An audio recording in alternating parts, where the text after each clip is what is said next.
Hello everyone. नमस्कार दोस्तों। Welcome to true IAS and PCS. Continue करते हैं दोस्तों अपनी साइकोलॉजी ऑप्शन की डिस्कशन को। प्रीवियस लेक्चर में दोस्तों हम लोग बात कर रहे थे one of the specialised branches and fields of psychology, that is social psychology. और उसके अंदर डिटेल्ड तरीके से दोस्तों हम लोगों ने बात करी थी इस टर्म के बारे में जिसको हम बोलते हैं कन्फॉर्मिटी। अब कन्फॉर्मिटी जो टर्म है वो एक टर्म से थोड़ी सी अलग है जो कि इसके बगल में लिखी हुई है, डैट इज ओबीडियंस।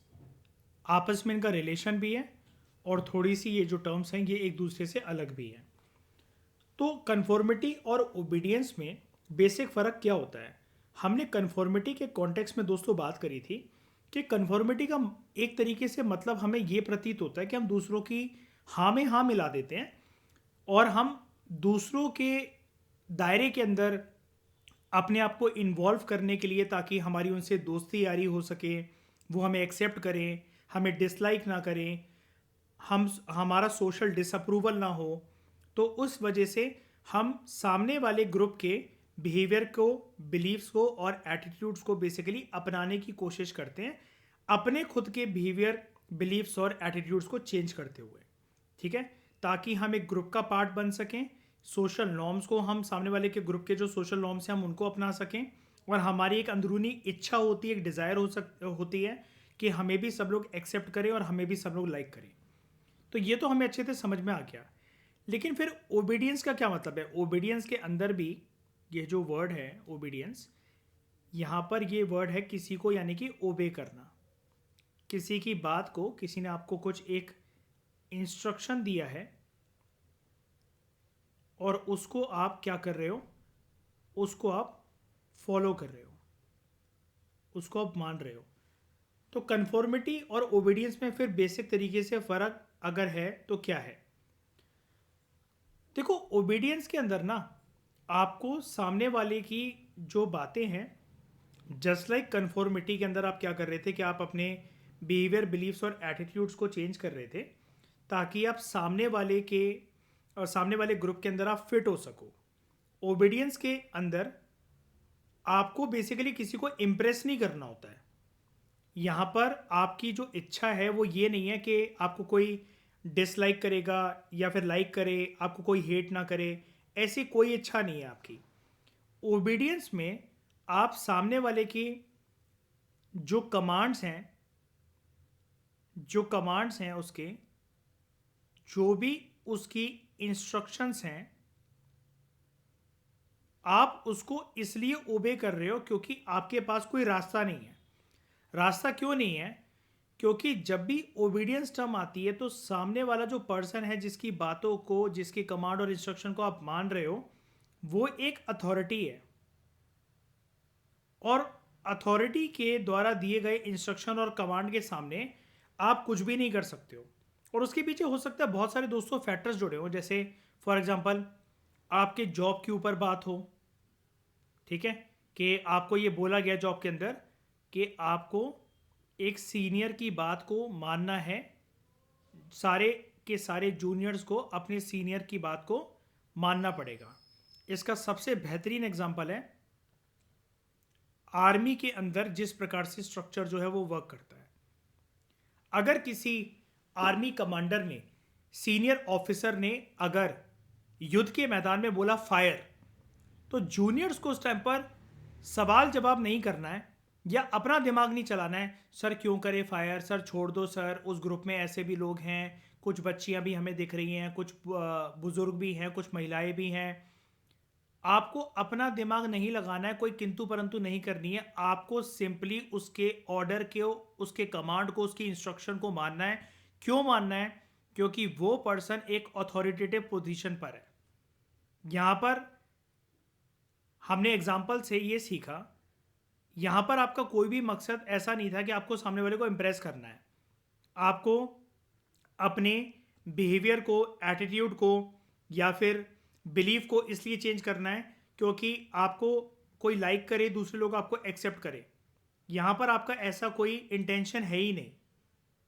सिंपली आप सामने वाले की बातों को आप इसलिए मान रहे हो क्योंकि वो जो सामने वाला जो पर्सन है वो एक अथॉरिटी फिगर है। वो एक अथॉरिटी फिगर है, वो एक पावर पर है, वो उसकी एक पोजीशन है। और कन्फॉर्मिटी जब भी होती है ना दोस्तों, ओबीडियंस तो आप समझ गए, कन्फॉर्मिटी जब भी होती है वो हमेशा इक्वल सोशल स्टैंडिंग के लोगों के बीच में ही होती है। वहां पर कोई ऊंचा या नीचा नहीं होता, कोई सीनियर या जूनियर नहीं होता। जो इक्वल सोशल स्टैंडिंग के जो लोग होते हैं, जिनका समाज के अंदर इक्वल दर्जा होता है, उन्हीं उन्हीं लोगों के साथ हमारी कन्फॉर्मिटी जो है वो शो होती है। और कन्फॉर्मिटी जो होती है, क्योंकि हमें सामने वाले का ग्रुप बहुत इंप्रेसिव लग रहा है, सामने वाले को हमें अपनी लाइफ में लेकर आना है, तो हम उससे काफ़ी हद तक इन्फ्लुएंस भी हैं। लेकिन यहाँ पर ओबीडियंस के अंदर आप किसी से कोई इन्फ्लुएंस नहीं हो।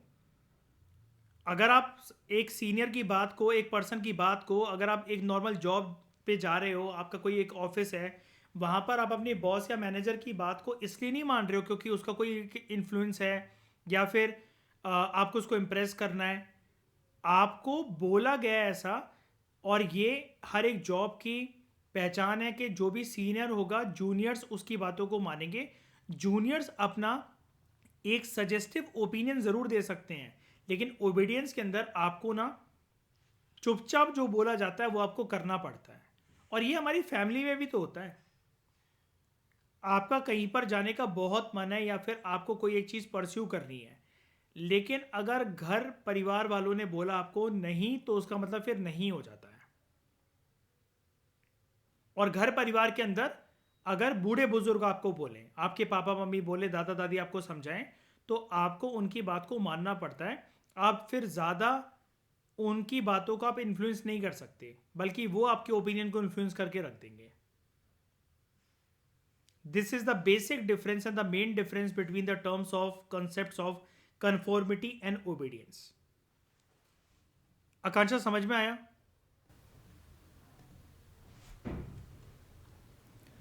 अब अगर हम कंफॉर्मिटी के दोस्तों कुछ एग्जाम्पल्स की तरफ देखें, इसके प्रोमिनेंट एग्जाम्पल कंफॉर्मिटी के क्या हो सकते हैं। हमने प्रीवियस लेक्चर में कंफॉर्मिटी से रिलेटेड बहुत सारी बात कर ली थी, लेकिन मैं यहाँ पर आपको कुछ इसके बेहतरीन एग्जाम्पल भी देना चाहूँगा जिसको आप पेपर में यूज़ कर सकते हो,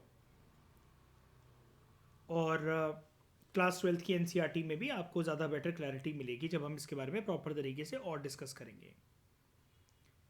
एक तो फैशन ट्रेंड्स की अगर हम बात करें, जैसे हमने पहले भी बात करी थी, फैशन ट्रेंड्स को फॉलो करते हुए हमारी कंफॉर्मिटी जो है वो अक्सर शो होती है।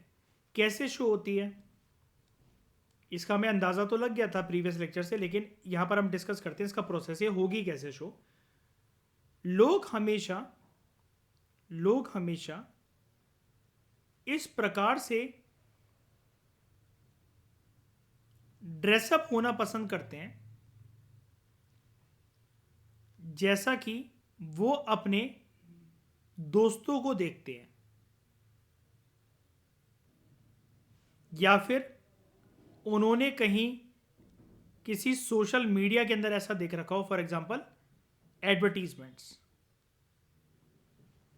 या कोई भी चीज़ हो सकती है, फेसबुक इंस्टाग्राम वगैरह के ऊपर, या किसी ऐड में आपने देखा हो ऐसा, और या दोस्त वगैरह आजकल जैसे जिस तरीके से कपड़े पहन रहे हैं, या फिर आपका जो कॉलेज के अंदर बहुत सारे लोगों का जो अटायर रहता है, कभी कभार हम उनसे इम्प्रेस हो जाते हैं और फैशन ट्रेंड्स को हम ऐसे ही अपनाते हैं जैसा हम दूसरों के ऊपर कैरी करता हो उसको देखते हैं, और वो हमें पसंद आने लग जाता है कि यार मैं भी यार ऐसे ही पहनूंगा जैसे वो पहनता है, मेरे को भी वैसे ही कपड़े पुटअप करने हैं जैसे वो पर्सन जो है वो करता है। ठीक है, और इसी के साथ जो एक एसोसिएटेड चीज़ आ जाती है कन्फॉर्मिटी के अंदर, वो वही है, that is social media trends. बहुत सारी इंफॉर्मेशन को सुनने के बाद हम इसलिए अपनाते हैं, ठीक है, बिकॉज सोशल मीडिया पे उसका एक ट्रेंड चल रहा है। ठीक है, फॉर एग्जाम्पल कोई पर्सन है, उसको वो कोई वीडियो बनाता है, अपनी एक सेल्फी वीडियो या फिर कैसी भी एक फ़नी वीडियो, मतलब वो कोई व्लॉगर नहीं है, वो कोई इंस्टाग्रामर नहीं है, वो कोई यूट्यूब नहीं है, नॉर्मली पर्सन ऐसे ही अपने वीडियोस वगैरह को शूट करना पसंद करता है, करती है। तो हो सकता है कि वो कोई चीज़ एक ट्रेंडिंग चल रही हो। आप ये चीज़ें लिख सकते हो आकांक्षा, जो मैं जैसे वर्ड यूज़ कर रहा हूँ ना यहाँ पर, मीम वर्ड यूज़ कर रहा हूँ मैं यहाँ पर, या फिर सोशल मीडिया पर किसी प्रकार का कोई बकेट चैलेंज ऐसा कुछ करके एक चैलेंज चल रहा है, कुछ भी एक ऐसा चैलेंज चल रहा है, तो उसके ऊपर पर्सन जो है वो एक ऐसी वीडियो बना सकता है, उससे इसलिए इंप्रेस है क्योंकि वो सोशल मीडिया का एक ट्रेंड है। ठीक है, तो ये कुछ एग्जाम्पल हैं कन्फॉर्मिटी के। अब यहां पर एक यूनिक चीज मैं आपको दोस्तों और बताता हूं। कन्फॉर्मिटी के एक एग्जाम्पल में साइकोलॉजिस्ट के द्वारा जो एक एक्सपेरिमेंट परफॉर्म करा गया था आज से कुछ साल पहले, उसका भी आप एग्जाम्पल यूज कर सकते हो। और ये वाले एग्जाम्पल में थोड़ा सा ज्यादा वजन है। इसको हम कहते हैं एश कन्फॉर्मिटी एक्सपेरिमेंट्स। एश कन्फॉर्मिटी एक्सपेरिमेंट्स, ये टर्म भले ही आपके सामने आकांक्षा पहली बार आई होगी, लेकिन फिर भी यहां पर आप काफ़ी सारी चीज़ें जो है मतलब इससे रिलेटेड आपने मतलब बेसिकली लाइफ में ऐसी चीज़ें एक्सपीरियंस करी होगी। क्या होता है ये एश कन्फॉर्मिटी एक्सपेरिमेंट? इस एक्सपेरिमेंट के अंदर ये देखा गया था कि लोग जो हैं,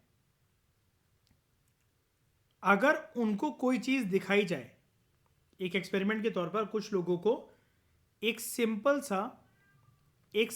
सा विजुअल टास्क दिया गया था। एक चीज़ दिखाई गई थी और उसके बेसिस पर पूछा गया था कि बताओ ये क्या है। एक सिंपल सा विजुअल टास्क दिया गया था। तो लोग ना, ये वाले जो लोग हैं, ये जानबूझकर या पता नहीं कैसे कर कर एक इनकरेक्ट आंसर दे रहे थे। तो फिर जब साइकोलॉजिस्ट ने पता करने की कोशिश करी कि इनके ये जो इनकरेक्ट आंसर्स हैं, कि यार इतनी सिंपल चीज़ ये नहीं बता पा रहे हो, जबकि इनको पता है ये वाली चीज़, तो ये इनकरेक्ट आंसर ये कॉन्शियसली सबकॉन्शियसली मतलब जानबूझकर या अनजाने में पता नहीं क्यों दे रहे हैं। तो फिर ये पता लगा इस केस स्टडी को करने के बाद साइकोलॉजिस्ट को ये एक हिंट मिली कि लोग ये इनकरेक्ट आंसर इसलिए दे रहे हैं क्योंकि मेजॉरिटी जो ग्रुप है उसके आंसर्स, मेजॉरिटी ग्रुप के, जैसे ये जो मेजॉरिटी ग्रुप है, इसके आंसर क्योंकि इनकरेक्ट हैं, और उस मेजॉरिटी ग्रुप के साथ ये वाला जो ग्रुप है ये अपने आप को बेसिकली मैच करवाना चाहता है कि हम भी बिल्कुल ऐसे ही रहें और इन्हीं के साथ फिट रहें।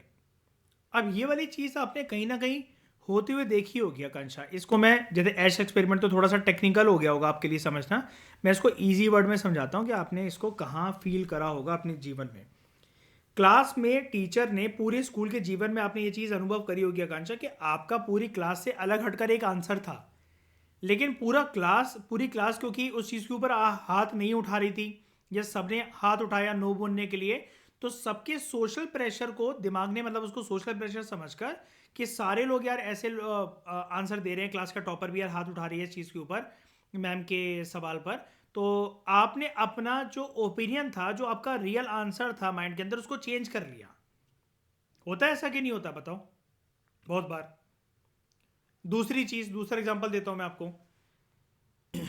किसी बच्चे ने कोई एक शरारत करी क्लास के अंदर, अब कोई भी उसका नाम नहीं दे रहा है, तो यार आपको लगता है ना कि यार आप क्यों बुरे बनो। आपको जब भी जो चीज़ पता भी है और आपकी छवि हो सकता है कि टीचर के सामने बहुत अच्छी है और टीचर ने आपको बुलाया ट्रस्ट करते हुए, लेकिन फिर भी आपने नहीं बताया नाम, क्योंकि उससे फिर हो सकता है कि सबको पता लग जाता कि यार ये चुगली कर आई होगी मैम के पास जाकर, इसको ज़्यादा शौक है कि मैम का सगा बनने का या मैम की चापलूसी करने का। तो आपने भी हो सकता है कि सबके सोशल प्रेशर के चक्के वो ना, सोशल प्रेशर के चलते वो वाला नाम ना दिया हो। होता है ऐसा कि नहीं होता है? क्या? नहीं, अकेले की बात नहीं है। मतलब अगर आपको ये पता रहता है कि अगर अकेले में बताने के बाद भी नाम आपके ऊपर ही आएगा, और आपसे जब पूछा गया, टीचर सामने थी या स्टाफ रूम में थी, लेकिन आपको पता है कि लोगों को पता लग जाता कि यार मैम को पता लग ये बच्चों को पता लग जाएगा कि यार मैंने नाम दिया होगा, तो यार मेरे को नहीं बोलना है क्योंकि यार मुझे कल को इन्हीं लोगों के साथ रहना है और अगली क्लास में भी इन्हीं लोगों के साथ मैंने जाना है। तो होता है ना बहुत बारी, अगर मेजोरिटी ग्रुप अगर कुछ गलत कर भी रहा हो, तो हम लोग बेसिकली एक तरीके से उस ग्रुप में फिट बने रहने के लिए, है ना, समझ रहे हो ना, कि हम उसके साथ एसोसिएटेड रहें, लंच ब्रेक में सब लोग हमारे साथ खाना खाएं, हमें कोई अपने आप से परे ना कर दे, दूर ना कर दे। तो उस चक्कर में हम जो हैं सही चीज़ को भी गलत बोल देते हैं, क्योंकि मेजॉरिटी जो ग्रुप है वो गलत बोल रहा है, और हम बेसिकली यहां पर कंफॉर्मिटी उसके साथ शो करना चाहते हैं। समझ रहे हो? ये चीज़ है। ओके, तो ये हमने दोस्तों कॉम्प्रिहेंसिव तरीके से समझा कि कंफॉर्मिटी क्या होता है। अब सोशल साइकोलॉजी के कॉन्टेक्स्ट में दोस्तों यहां पर हमारे सामने एक टर्म और था, एक कॉन्सेप्ट और था। यहां पर अगर आप देखो तो हमने बड़े सारे यहाँ पर नाम लिए थे कि social psychologist are interested in topics such as attitudes.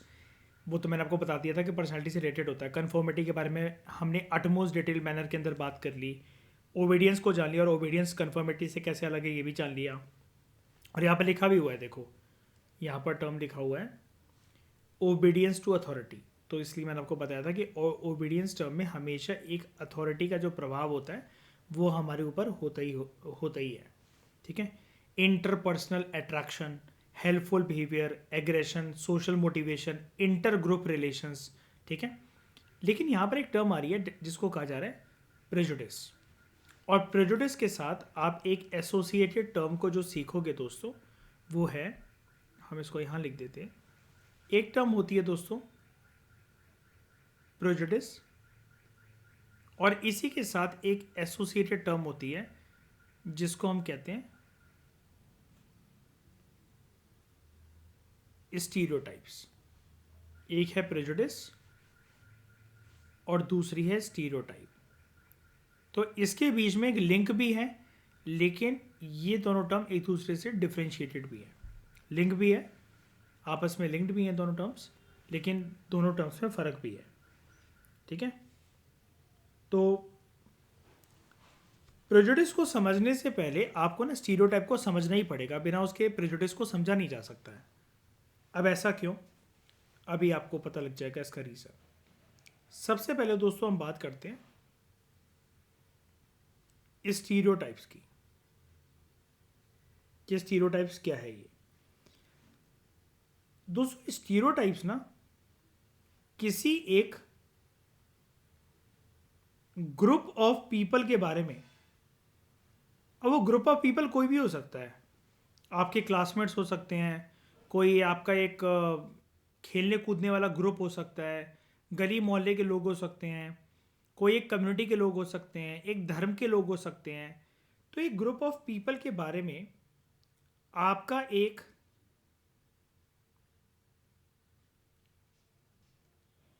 एक जनरलाइज बिलीफ सिस्टम है उनके लिए।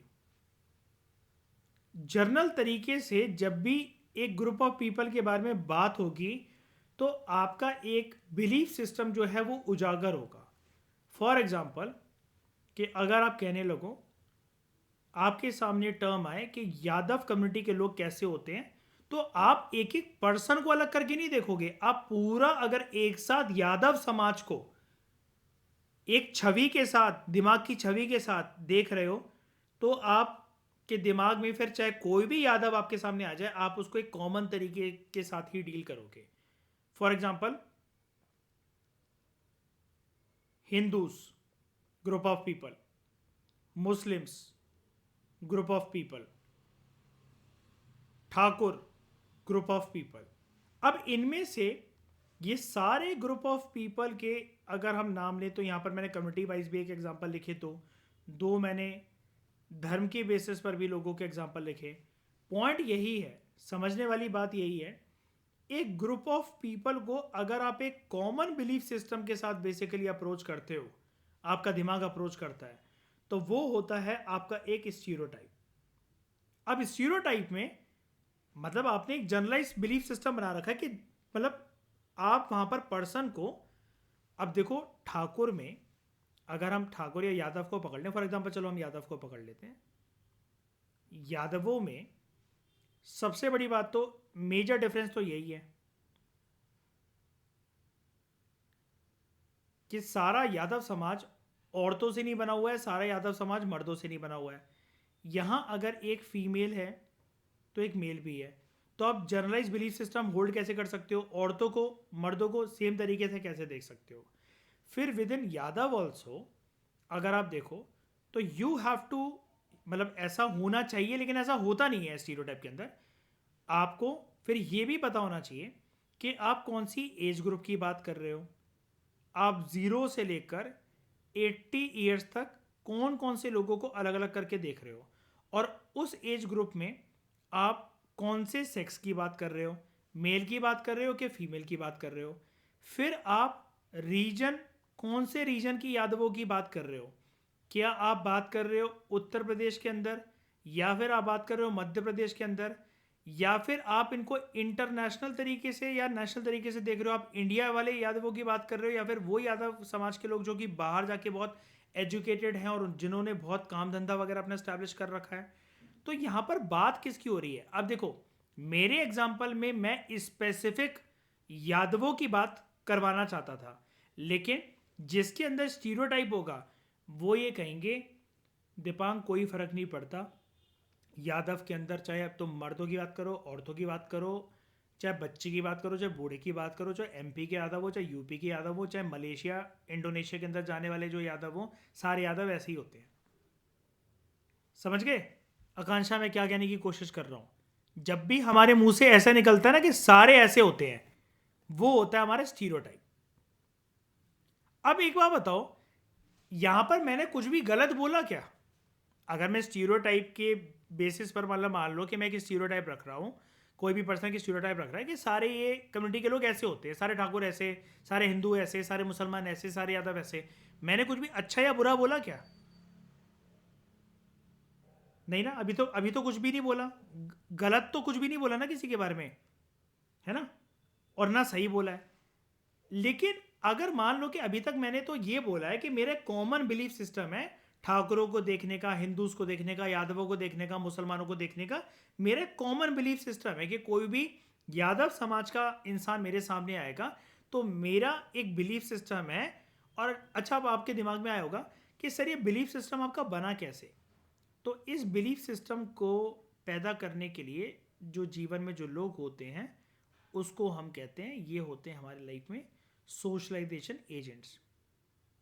ये सारी बातें जो हमारे दिमाग के अंदर चलती हैं आकांक्षा, कि ये ऐसा वो वैसा, इस समाज के लोग ऐसे, इस कम्युनिटी के लोग ऐसे, घर परिवार और इन्हीं सब चीज़ों से तो हमें सुनने को मिलती हैं, बताओ, है ना।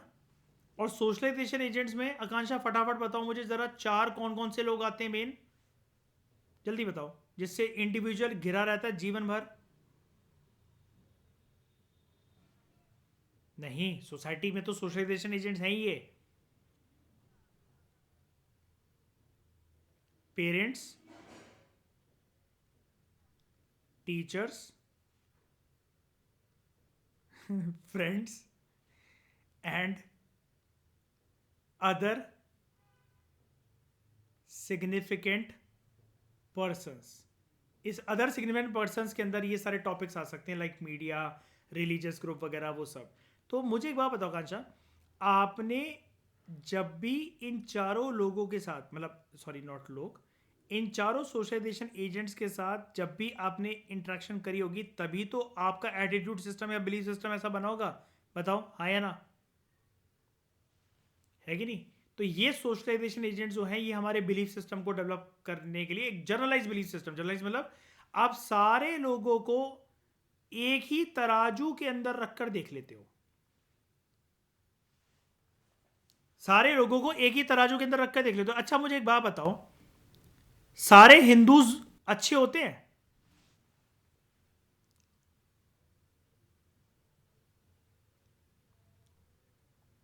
मोस्टली आपको ये कहना भी नहीं चाहिए, आपको ये बोलते हुए आकांक्षा शर्म आनी चाहिए, बीइंग अ यूपीएससी एस्पिरेंट। बुरा मत मानना, लेकिन आपका आंसर पता है क्या होना चाहिए, कि सर सारे और थोड़ों की तो बात ही नहीं होती है, हमें तो पर्सन को पर्सन की तरह, इंडिविजुअल एस्पेक्ट की तरह देखना चाहिए। और आपको आपको मेरे को ये बोलना चाहिए कि सर क्या फ़र्क पड़ता है कि कोई हिंदू हो चाहे कोई कुछ भी हो, अगर कोई पर्सन अच्छा है तो धर्म थोड़ी ना उसका एंगल होता है। अच्छा मुझे एक बात बताओ, सारे मुसलमान खराब होते हैं।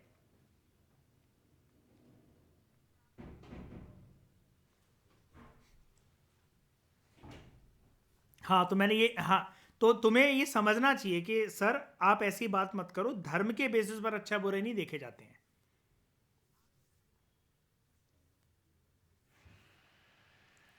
मोस्टली। अच्छा मुझे ये बताओ, ठीक है, ऑन रिकॉर्ड मैं तुमसे ये वाली बात पूछ रहा हूँ, आप मुझे ये बताओ, सारे यादव अच्छे होते हैं? सारे नहीं होते ना। अब ये वाली बात बोलने का दम आप क्यों रखते हो? एक्सपीरियंस कर रहा है। लेकिन कोई जो पर्सन है उसका ऐसा भी तो एक बिलीफ सिस्टम हो सकता है कि भाई तुम होते कौन हो ये यादव समाज के ऊपर बोलने वाले, बोल सकता है मुझसे कोई ऐसा कि नहीं बोल सकता बताओ? वो तो सारे अच्छे ही होते हैं, है ना? अब यहां पर देखो, मैं समझाने की क्या कोशिश कर रहा हूँ, किस दिशा में लेकर जाने की कोशिश कर रहा हूँ, अभी बताता हूँ। हाँ, आकांक्षा उससे पहले आप कुछ पूछ रहे हो मुझसे, बताओ।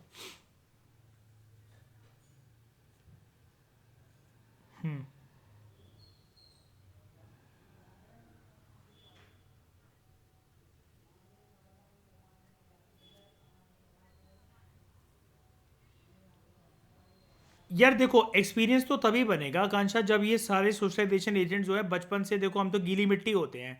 पहला इंटरेक्शन हमारा आप अपने पेरेंट्स के साथ होता है, फैमिली, मतलब फैमिली कह लो, यहाँ पर तो, या तो पेरेंट्स लिख लो। पहला सोशलाइजेशन एजेंट। दूसरा और तीसरा साथ में वर्क करते हैं, पेरेंट्स और ये सॉरी, पेरेंट्स के अलावा कह रहा हूँ, ये फ्रेंड्स और टीचर्स, मतलब हमारे फ्रेंड्स हमें जब टीचर्स मिलते हैं स्कूल में तब फ्रेंड्स भी बनते हैं और गली मोहल्ले के भी दोस्त होते हैं। और उसी के साथ साथ हमारा ये अदर सिग्निफिकेंट पर्सन्स वाला जो डायमेंशन है, जैसे मीडिया, रिलीजियस ग्रुप, स्पोर्ट्स का टॉपिक हो गया, ये सारी चीज़ें भी हमें इन्फ्लुएंस करते हैं। तो ये सारी चीज़ें ही तो हमें एक्सपीरियंस दे देकर हमारा बिलीफ सिस्टम बनाते हैं। एक्सपीरियंस आएगा तो कहीं ना कहीं बाहर से आएगा ना। तो मैं तो आपको ये बता रहा हूँ कि जीवन में पहली बार जो एक्सपीरियंस हमारा आना शुरू होता है वो इन सारे सोशलाइजेशन एजेंट से होता है। पेरेंट्स आपको जो चीज़ सिखाएंगे, फ्रेंड्स के साथ जो आपको एक्सपोजर मिलेगा, स्कूल में टीचर जैसा बर्ताव करेंगे, और घर पे आपको मोबाइल देखना अलाउड है कि नहीं है, या फिर किसी किसी के माँ बाप उसको बचपन से ही स्पोर्ट्स एकेडमी में डलवा देते हैं। कुछ कुछ लोग जो बहुत धार्मिक परिवार के लोग होते हैं वो बचपन से ही अपने बच्चों को वेदास का ज्ञान, रामायण महाभारत गीता का ज्ञान, पूजा पाठ का ज्ञान वो देते हैं। तो ये सारे एक्सपीरियंस ही थे, एक्सपीरियंस जो है हमें मिल रहे हैं मल्टीपल तरीके के, उसी से तो हमारी पर्सनैलिटी बन रही है, मल्टीपल एक्सपीरियंसेस से।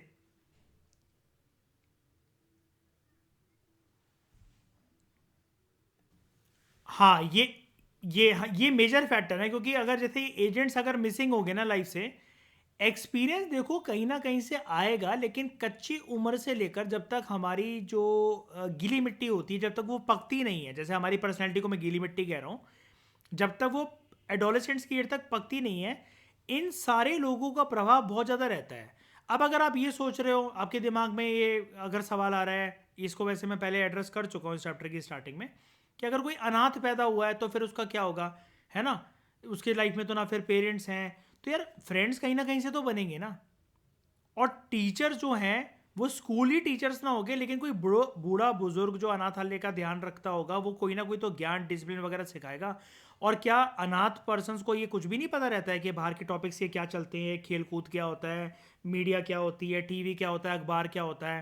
पर्सन सोशल बीइंग है, ह्यूमन बीइंग सिर्फ एक मांस और हड्डी के द्वारा बनाया गया बना हुआ प्राणी नहीं है। उसको सोशल लाइफ जो है उसके अंदर बहुत सारी चीज़ें मिलती हैं। तो कोई ना कोई तो सोशल लाइफ के अंदर उसको एक्सपीरियंस दे देगा, है ना? लेकिन मैं आपको ये बता रहा हूँ कि ये सारे एक्सपीरियंस, ये सारे जो एजेंट्स हैं, इनके द्वारा दिया गया जो एक्सपीरियंस होगा वही आपको ऐसी पर्सनैलिटी बनाएगा। ठीक है? अब जैसे फॉर एग्जाम्पल, मतलब मान लो आकांक्षा कि आपको ना छोटी छोटी बात पे गुस्सा आ जाए, मतलब मान लो, है ना? या आपको मान लो कि मैं आपका टीचर हूँ, तो आपको मुझसे बात करने की तमीज़ ना हो, या फिर आप मुझसे रूट रूट कर बात करो, इतरा इतरा कर बात करो। तो बीइंग अ साइकोलॉजिस्ट मैं उसको पता है कैसे देखूंगा? मैं ये नहीं देखूंगा कि लड़की बदतमीज़ है, ये क्या है, इसको बात करने की तहजीब नहीं है, इसको माँ बाप ने पता नहीं कैसी तालीम दे रखी है, कैसी शिक्षा दे रखी है। मैं तो ये जानने की कोशिश करूंगा बीइंग अ साइकोलॉजिस्ट कि बचपन में क्या इसके टीचर्स को बुली करते थे क्या, कि जो उसको टीचरों से इतनी नफरत है या इसको इतनी हेटरेड है?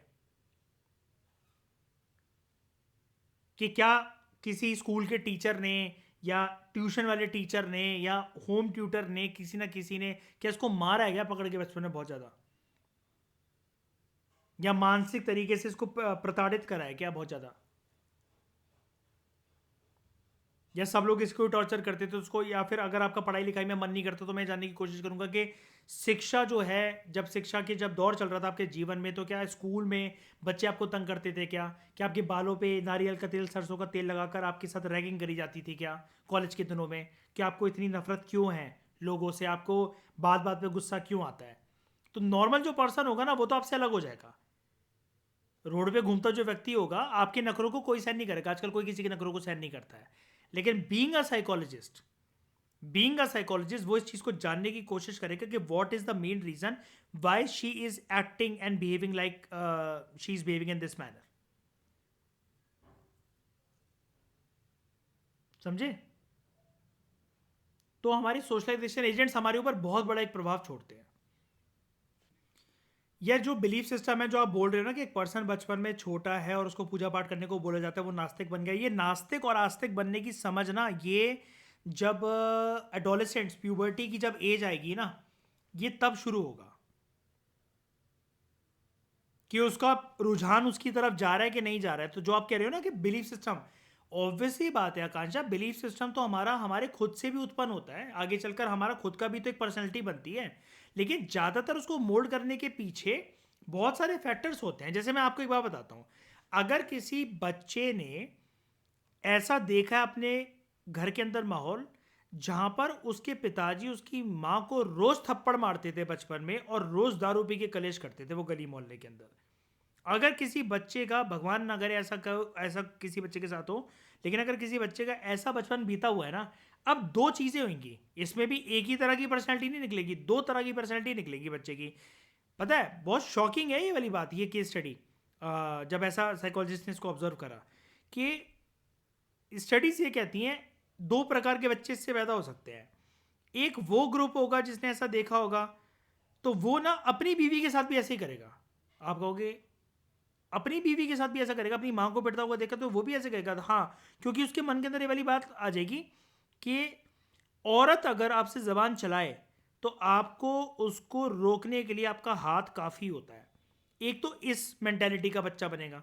दूसरा बच्चा या दूसरी कैटेगरी के लोग ऐसे बन सकते हैं कि भाई मेरे बाप ने मेरी माँ को कभी इज्जत नहीं दी, लेकिन मैं अपनी बीवी को बहुत इज्जत दूंगा, अपनी माँ के दर्जे पर रख कर मैं उसको इज्जत दूंगा। और जब भी मेरे बच्चे भी अगर अपनी मम्मी से यानी कि मेरी बीवी से अगर जबान चलाएंगे तो मैं बच्चों का मुंह तोड़कर रख दूंगा कि माँ से ऐसी बात नहीं करी जाती है। समझ रहे हो? तो यानी कि ये जो अदर सिग्निफिक ये जो सॉरी सोशलाइजेशन एजेंट्स होते हैं, ये भी हमारे ऊपर जो प्रभाव डालते हैं भी इंडिविजुअल टू इंडिविजुअल पर्सनैलिटी पे वो करता है, फ़र्क डालता है। जैसे अब दोनों प्रकार के बच्चों ने देखा कि उनके पिताजी उनकी मम्मी को थप्पड़ मारते थे, ह्यूमिलेट करते थे, गली में ये क्या कहते हैं नंगा नाच करते थे दारू वारू पी के। लेकिन वहीं पर एक बच्चे ने ये समझा कि भाई जो मेरा बचपन गया वो मैंने किसी और औरत के साथ नहीं होने देना, अपनी वाइफ के साथ नहीं होने देना है। और दूसरे बच्चे ने क्या अपनाया कि भाई मुझे अपने फादर जैसा एटीट्यूड अपनाना है। और यही वो रीज़न होता है जब हम कहते हैं ना, जैसे आकांक्षा, कि ज़रूरी है क्या आतंकवादी का बेटा एक आतंकवादी ही बनेगा? गारंटी है? नहीं ना। और एक आईएएस का बच्चा एक आईएएस या फिर बहुत एक एथिकल पर्सन ही बनेगा समाज के अंदर, ज़रूरी है? नहीं ना। यही चीज़ होती है। अब एक बात बताओ ना, एक पर्सन के घर में जिसके अंदर एक जिसकी फैमिली में एक सिविल सर्विस वाला माहौल है, आर्मी का माहौल है, डिसिप्लिन का माहौल है, क्या उनके बच्चे नहीं बिगड़ सकते क्या? बिल्कुल बिगड़ सकते हैं। और एक बिगड़ा हुआ परिवार है जहाँ पर किसी के पिताजी जो है वो बहुत टॉप बिजनेसमैन है, दारू पीते हैं, पार्टीज करते हैं, कभी घर परिवार वगैरह को टाइम नहीं देते, तो ऐसे घर का बच्चा क्या कुछ एक अच्छी जॉब वगैरह करके अपनी माँ को अपने साथ अलग रखकर एक स्टेबिलिटी के तौर एक अपनी माँ को स्टेबिलिटी देता हुआ कि मैं अपनी माँ के लिए कुछ करना चाहता हूँ, मेरे पापा ने तो कभी टाइम ही नहीं दिया मेरी मम्मी को, या वो कुछ भी करके, तो इस प्रकार की मेंटेलिटी वाला बच्चा पैदा नहीं हो सकता क्या उसमें? बिल्कुल हो सकता है। तो इंडिविजुअल पर्सनैलिटी और इंडिविजुअल थिंकिंग मैटर करती है, तभी तो हम साइकोलॉजी में वाली चीज़ बोलते हैं Kansha, no two personalities in this world are same. सबकी पर्सनैलिटी अलग अलग होती है, कभी किसी दो व्यक्ति की पर्सनैलिटी मैच ही नहीं कर सकती, क्योंकि इसके पीछे रीज़न क्या है, सबके एक्सपीरियंसेस अलग अलग होते हैं। क्लियर है? अब दोस्तों ये तो बात हो गई स्टीरियोटाइप के बारे में, ठीक है। मैंने आपको बताया कि प्रेजुडिस को समझने के लिए पहले आपको स्टीरियोटाइप को समझना पड़ेगा, तो आई होप ये तो आप अच्छे तरीके से समझ गए होंगे। डिटेल तरीके से मैंने आपको बता दिया कि स्टीरियोटाइप से एक जनरलाइज बिलीफ्स होते हैं about a group of people. यहाँ पर लेकिन कोई नेगेटिव बात तो हमने करी नहीं थी जब हम ऐसा बोल रहे थे कि ठाकुर ऐसे, यादव ऐसे, हिंदू ऐसे, मुस्लिम ऐसे, है ना। वहीं पर जो ये दूसरी टर्म हमारे सामने आती है जिसको हम बोलते हैं प्रेजुडिस। प्रेजुडिस के अंदर दोस्तों क्या होता है, प्रेजुडिस बेसिकली एक नेगेटिव फीलिंग होती है। वर्ड पे ध्यान देना, हमने यहां पर बोला कि ये जो प्रेजुडिस है this is a negative feeling. Prejudice एक नेगेटिव फीलिंग है टुवर्ड्स एन इंडिविजुअल और group. It is a negative feeling towards an individual या टुवर्ड्स अ ग्रुप। उसके ऊपर, उसके मतलब अगेंस्ट एक नेगेटिव फीलिंग है एक ग्रुप के अगेंस्ट या फिर एक इंडिविजुअल के अगेंस्ट। और ये जो बेस्ड है प्रेजुडिस, ये प्रेजुडिस का जो बेस होता है, जो उसका प्लेटफॉर्म होता है, वो स्टीरियोटाइप होता है। क्योंकि स्टीरियोटाइप में क्या है, स्टीरियोटाइप को जो हमने पढ़ा था, it was a generalise belief about a group of people. जबकि जो प्रेजुडिस है वो बिलीफ सिस्टम कैसा बन चुका है कि आपकी नेगेटिव फीलिंग उजागर हो गई है। आप इसके अंदर आपका एक नेगेटिव फीलिंग है, या फिर इसको ऐसा भी बोलते हैं कि पर्सन का एक दूसरे पर्सन के प्रति या ग्रुप के प्रति एक नेगेटिव एटीट्यूड है।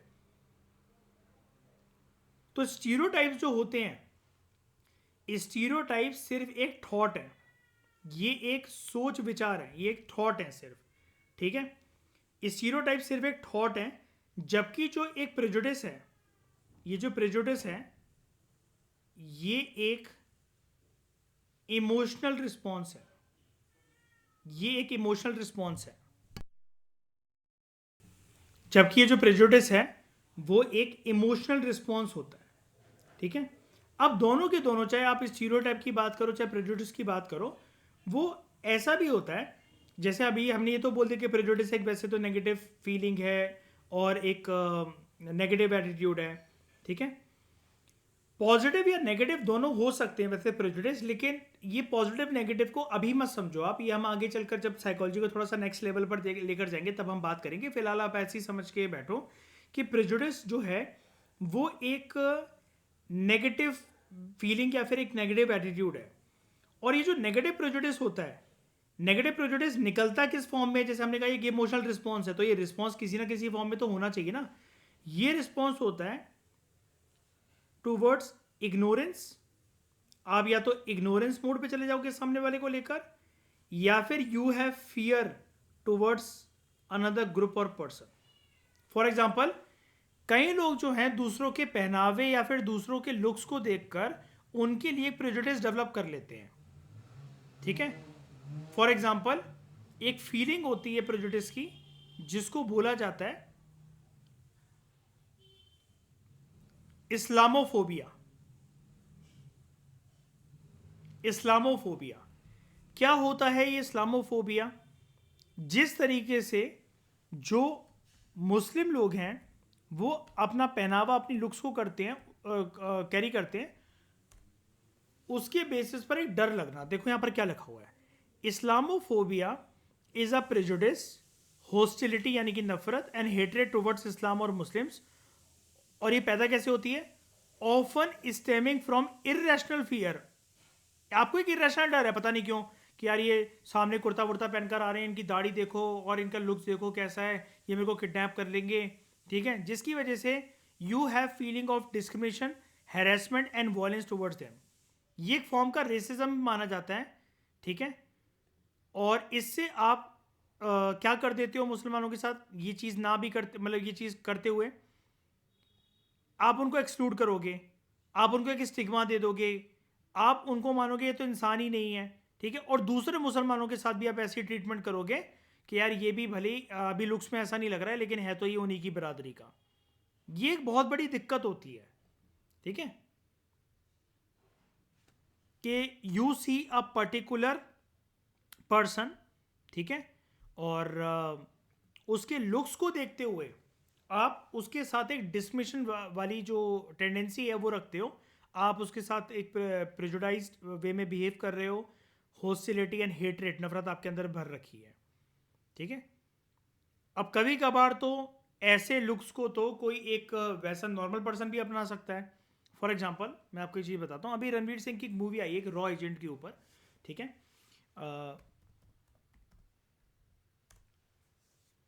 धुरंधर,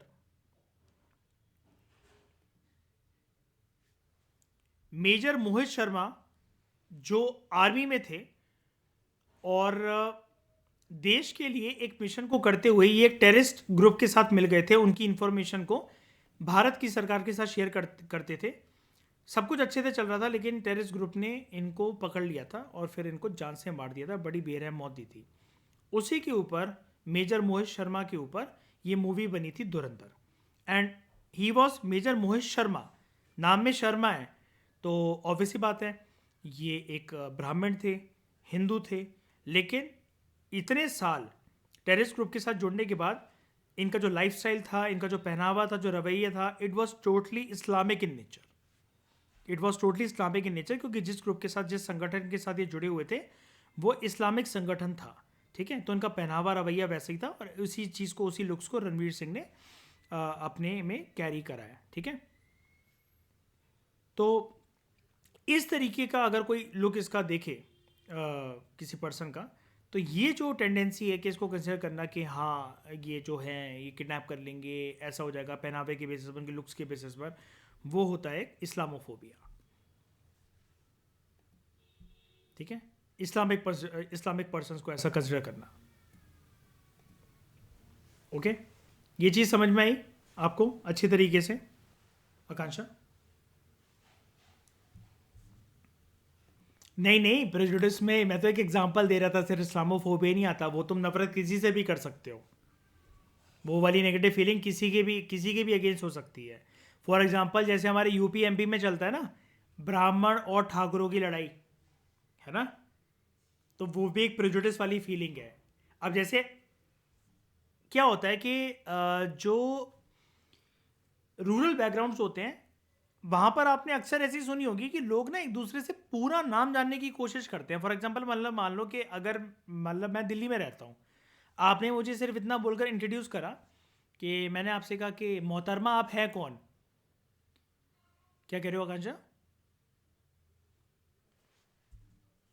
हाँ वही चीज़ है ना कि आप कह रहे हो कि आपकी मदर ने मेरा सरनेम पूछा था, और वही अगर मैं दीपांक खान होता, है ना, या फिर मेरा कोई ऐसा नाम होता क्या कहते हैं जो कि इस्लामिक कोनोटेशन के साथ या किसी और कोनोटेशन के साथ जुड़ा होता। ये मैं दोस्तों किसी को टारगेट नहीं कर रहा हूँ, मैं एक ईजी वे में बता रहा हूँ कि इंडियन सोसाइटी में किस तरह की टेंडेंसी घूमती है। हमें यहाँ पर, मुझे तो सबसे ही प्यार है, मैं तो अपने आप को मुसलमान भी मानता हूँ, हिंदू भी मानता हूँ, क्रिश्चियन भी हूँ, मैं जैना भी हूँ, मैं सिख भी हूँ, क्योंकि मुझे तो ये लगता है और आप लोगों को भी दोस्तों ये पता होना चाहिए कि ब्लेसिंग एक ऐसी चीज़ है जो कि हर एक डायरेक्शन से आनी चाहिए।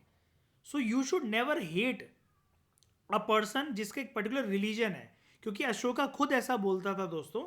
अशोका के मानना था जब उसने धम्मा पॉलिसी को अडॉप्ट करा था कि अगर आप सिर्फ अपने रिलीजन से प्यार करते हो, दूसरे रिलीजन के साथ अगर दूसरे रिलीजन के लोगों के साथ अगर आपको नफरत है, तो समझ जाना आपको अपने धर्म से प्यार नहीं है, आप ड्रामेबाजी कर रहे हो सिर्फ, और उस घमंड को लेते और आप अपने धर्म की बदनामी भी कर रहे हो, और आप अपने खुदा को अपनी ही नज़रों में गिरा रहे हो। और ऐसा करके अपने जीवन से कुछ भी लेकर जाना नहीं है। वैसे भी एक पर्सन है आकांक्षा, वो घमंडी कितना भी बना रहा है, मैं हिंदू, मैं कट्टर हिंदू, मैं ये मैं वो क्या करते हैं, और मुझे किसी की ज़रूरत नहीं है, कुछ भी नहीं है, ये सिर्फ कहने वाली बात होती है, फालतू की बात होती है। जो लोग ऐसा अपने कट्टरवाद एटीट्यूड को रखते भी हैं कि भाई हमारा ये यादव समाज, हमारे ठाकुरों का समाज, हमारा ब्राह्मण समाज, ये घमंड के लिए ठीक है, इससे ना कोई सरकार कोई पैसे दे जाएगी एक्स्ट्रा, ना घर में एक मंजिल एक्स्ट्रा बन जाएगी, ना घर के बाहर आके लेम्बोर्गिनी खड़ी हो जाएगी, ना कोई यूपीएससी में सिलेक्शन करवा देगा, है ना। तो ये सिर्फ कहने के लिए चीज़ है, ठीक है। और दूसरी चीज़ दोस्तों, कभी भी आप लोग ये मत बोला करो कि हमें किसी की ज़रूरत नहीं है, हमें किसी की नीड नहीं है। पैदा होने के बाद अस्पताल से लेकर घर तक आने के लिए भी एक गोद लगती है, और घर से लेकर शमशान घाट तक जाने के लिए भी 4 कंधे लगते हैं। तो कभी भी जीवन में घमंडी बातें नहीं करनी चाहिए, मुझे किसी की ज़रूरत नहीं है, या फिर सब लोग ऐसे हैं वैसे हैं। जिस दिन प्रधानमंत्री बन जाओ तब अच्छे अच्छे बोल उगलो अपने मुंह से, तो समझ में भी आएगा कि आपका घमंड मायने रखता है, वरना उसके बिना दोस्तों बुरा मत मानना, लेकिन आपकी कोई औकात नहीं है। जितने लोग वो घमंडी बातें करते हैं वो अपने उसी घर तक सीमित रह जाते हैं, और उनके आज मरे चाहे कल मर जाएं, एक तस्वीर दीवार पर लटका दी जाती है घर के अच्छे अच्छे बूढ़े बुजुर्गों की, जिसपे धूल लग रही होती है महीनों महीनों तक, उसको कोई देखना पसंद भी नहीं करता है। जब बर्थडे होता है या कुछ भी होता है तो लोग भूल भी जाते हैं कि हमें इनका भी आशीर्वाद लेना है, जिस बुढ़े बुढ़िया की तस्वीर जो है दीवार पे लटकी हुई है। तो घमंड का कभी अपने आप ऊपर मत रखा करो, क्योंकि आपके साथ भी ऐसे ही होने वाला है कुछ सालों बाद। अच्छे काम करोगे तो 10 लोग एटलीस्ट आपको याद रखेंगे, आपको कम से कम आपके लिए आंसू बहा लेंगे, कम से कम याद कर लेंगे आपको। और दूसरों का दिल दुखाते दुखाते आप वही सीख करे जा रहे हो, सिर्फ मतलब आप पॉजिटिव फीलिंग को छोड़कर आप सिर्फ कोसना, घमंड दिखाना, ये करना वो करना, उसका कोई भी मतलब नहीं है। ये जिस दिन आपको चीज़ें लाइफ में समझ में आएंगी उस दिन बहुत देर हो चुकी होगी। उस दिन आप किसी अस्पताल के बेड पे पड़े होगे और सिर्फ अपने यमराज के आने का वेट कर रहे होगे आप, और आपकी लाइफ पूरी एक वर्थलेस लाइफ होगी। देखो, आप ये कह रहे हो कि आपको इन सब चीज़ों के लिए जैसे मतलब मान लो सपोर्ट ना मिले, कि आप वेरियस रीजन को वो मारना चाह रहे हो, वो करना चाह रहे हो, तो देखो यार, मेरा नहीं बात तो सुनो, मेरा ये मानना रहता है जैसे यार आप ना सिविल सर्वेंट बनने के बाद समाज के अंदर चेंज लेकर आओगे। जब आप अपने घर वालों के बुद्धि में ही चेंजेस लेकर नहीं आ सकते हो, तो आप समाज में क्या घंटा चेंजेस लेकर आओगे? पहला पॉइंट तो ये। दूसरा पॉइंट, चलो ठीक है, मान लेते हैं कि हमारे घर पे हमारे मम्मी पापा जो हैं वो हमसे अलग सोचते हैं, जैसे उनको नहीं पसंद कि लड़के लड़की बैठ के साथ बात करें या लड़के लड़की साथ बैठ जाएं। बहुत सारी तरह के थिंकिंग के लोग होते हैं, और मैं सबकी इज्जत करता हूं, क्योंकि वो ऐसे खुद नहीं है, समाज ने बना रखा होता है सब लोगों को ऐसा। और ज़्यादा इंसान को मॉडर्न भी नहीं होना चाहिए, लेकिन ज़्यादा ऑर्थोडॉक्स थिंकिंग का भी नहीं होना चाहिए। चलो, लेकिन हम मान लेते हैं कि सब लोग ऐसे ही हैं कि घर परिवार में सब लोग रिस्ट्रिक्शंस वगैरह पैदा करते हैं, और वो नहीं अलाउ करते कि हम यार मस्जिद जाएं या फिर कहीं और जाएं, या फिर अगर आप किसी और धर्म के हो तो दूसरे धर्मों के रिचुअल्स को, परंपराओं वगैरह को वो जो मानो। लेकिन कोई बात नहीं, मानने का मतलब ये नहीं होता कि आप फॉलो करके ढोंग रचाओ। दिल के अंदर तो रिस्पेक्ट दे ही सकते हो ना, एटलीस्ट ये तो बोल सकते हो ना कि जैसे जो जब कोई बुराइयां कर रहा है उनकी, वो कर रहा है, तो उस चीज़ में उनका साथ मत दो, वो मत दो। फीलिंग हमेशा एक खुदा के लिए, एक ऊपर वाले के लिए, वो दिल से निकलती है। और अगर ऐसा है तो यही मतलब मैं यहाँ पर कोई ज्ञानबाजी नहीं कर रहा हूँ, मैं यही समझाने की कोशिश कर रहा हूँ। ये जो प्रेजुडिस है, अभी मैं डिफरेंस बताऊंगा प्रेजुडिस और स्टीरियोटाइप के। ये जो प्रेजुडिस है, ये इसका जो आस्पेक्ट होता है, अब इसके पीछे जो बेस है, अभी हमने जैसा कि जाना कि ये जो स्टीरियोटाइप है, ये प्रेजुडिस का बेस है, क्योंकि स्टीरियोटाइप जो है वो एक कॉग्निटिव एस्पेक्ट है, थिंकिंग वाला, थॉट वाला, बिलीव वाला एस्पेक्ट है। और जो इमोशनल रिस्पॉन्स या जो एटीट्यूड की फॉर्म में निकलता है वो प्रेजुडिस है। और प्रेजुडिस एक नेगेटिव फीलिंग या नेगेटिव एटीट्यूड है, और ये एक नेगेटिव इमोशन है टुवर्ड्स अ पर्सन या फिर टुवर्ड्स अ इंडिविजुअल। तो ये जो नेगेटिविटी है, इसको अगर इतनी बुद्धि किसी में आ चुकी है, किसी एक पर्सन में, कि हाँ भाई ये चीज़ जो है, ये मेरा सोचना ऐसा, ये जो विचार रखना है गलत है, तो वो फिर कहीं ना कहीं आपको फ्यूचर करियर में या फिर कहीं ना कहीं आपको ना हर्ट ज़रूर करेगा, हार्म ज़रूर करेगा। बिकॉज ये चीज़ अगर घर से कैरी फॉरवर्ड अगर होती है आकांक्षा, तो हमें अपने ऊपर एटलीस्ट संयम रखना चाहिए कि अगर हम अपने पापा मम्मी का नेचर, बड़े भाई का नेचर, ताऊ जी का नेचर, दादाजी दादी का नेचर अगर चेंज नहीं कर सकते हैं, किसी और धर्म के प्रति उन्होंने हमें कभी फॉलो नहीं करने दिया, but after you get into the services, just become very tolerant individual. वो टॉलरेंट सिर्फ चेहरे पे नकाब ओढ़कर नहीं कि हाँ मैं टॉलरेंट हूँ, मैं टॉलरेंट हूँ, वो आपको मन से, मतलब मन के अंदर से वो फीलिंग भी आनी चाहिए। ये हमारे ड्रामेबाज प्रधानमंत्री की तरह नहीं कि भाई सरदारों से कोई बात करनी है तो पगड़ी लगाकर आ गए, मुसलमानों के वोट चाहिए तो फिर मस्जिद में टोपी लगाकर चले गए। ये ड्रामेबाजी नहीं। जैसे सबसे ड्रामेबाज इंसान अगर कोई है पृथ्वी पर तो वो हमारे देश के प्रधानमंत्री हैं, है ना। उनको एक्टिंग करना बहुत अच्छी आती है। धुरंधर में क्या रणवीर सिंह एक्टिंग करेगा जो मिस्टर मोदी कर लेते हैं जनता के सामने। और जनता भी एक तरीके से फिर वही है कि मान लेती है ऐसी चीज़ों को, क्योंकि हर किसी को साइकोलॉजी समझ में आती नहीं, हर किसी को फेस रीडिंग समझ में आती नहीं है कि कौन कैसा ढोंग रचा रहा है कि क्या कर रहा है ना। अगर आप कूड़ा साफ कर रहे हो रोड पे खड़े हो क्या कांचा, तो आपको बगल में कैमरे वाले को लेकर जाने की क्या नीड है। चलो वो एक अच्छी चीज़ है कि आप पॉजिटिव मैसेज वगैरह देना चाह रहे हो, वो करना चाह रहे हो, फिर तो इसको हमेशा सबको फॉलो करना चाहिए ना, ये चीज़ है। तो प्रिजुडिस जो है वो एक नेगेटिव फीलिंग है, एक नेगेटिव एटीट्यूड है, but whenever you get into the services just remember Akanksha, be tolerant towards every individual, because आप सर्विस में जाने के बाद ये नहीं कह सकते कि मैं ये धर्म के लिए काम नहीं करूंगी, वो धर्म के काम नहीं करूंगी, उसके बाद आपका कोई धर्म नहीं रह जाता है, ठीक है, आपकी कोई कम्युनिटी नहीं रह जाती है, फिर आपको अपने आप को फिर एक तरीके से आपको अपनी सर्विसेज को जनता को सौंप देना चाहिए। मतलब आपको हर एक काम वो करना है जनता की भलाई के लिए, और ये हर चीज़ के लिए लागू होता है। मतलब whenever you are into the public service, चाहे आप फिर एक एमएलए हो, एमपी हो, मुख्यमंत्री हो, प्रधानमंत्री हो, एक डीएसपी ऑफिसर हो, आप एसडीएम हो, आप कलेक्टर हो, ये सब के लिए लागू होता है।